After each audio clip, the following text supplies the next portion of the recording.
ধর্মীয় ভাবগাম্ভীর্যের মধ্য দিয়ে মালয়েশিয়ায় উদযাপিত হচ্ছে পবিত্র ঈদ উল ফিতর।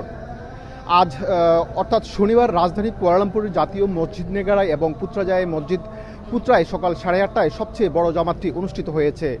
সকাল থেকে এখানকার মসজিদগুলোতে মুসল্লিদের পদচারণায় কানায় কানায় পরিপূর্ণ হয়ে যায়। এছাড়া এখানে মালয়েশিয়ানদের পাশাপাশি বাংলাদেশ, পাকিস্তান, ইন্দোনেশিয়া সহ বিভিন্ন দেশের নাগরিক ঈদের নামাজ আদায় করেছেন। অন্যদিকে মালয়েশিয়ার বিভিন্ন শহরে ঈদ উদযাপন করেছেন প্রবাসী বাংলাদেশিরা।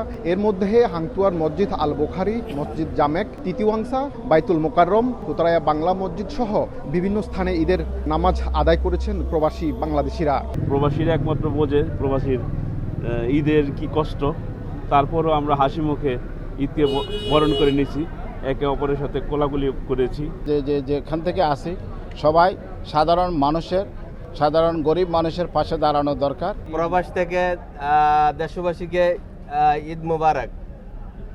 আমরা এই কুয়ালালামপুরে অবস্থিত আমাদের বাংলাদেশি মসজিদ, এটাতে আমরা ঈদের নামাজ একসাথে মিলেমিশে আদায় করে আলহামদুলিল্লাহ ঈদ উদযাপন আমরা করতে পারলাম, এটাই আমাদের খুশি। প্রবাসী প্রথম মালয়েশিয়া এবং বাংলাদেশে একই দিন ঈদ হচ্ছে, এটি একটি খুব গুরুত্বপূর্ণ দিন এবং এই ঈদের আনন্দ উপভোগ করা, শেয়ার করার একটি দিন, এটি স্মরণীয় হয়ে থাকবে। পরিবার পরিজন ছাড়া প্রবাসে ঈদ অবশ্যই বেদনাদায়ক, বেদনাবিধুর।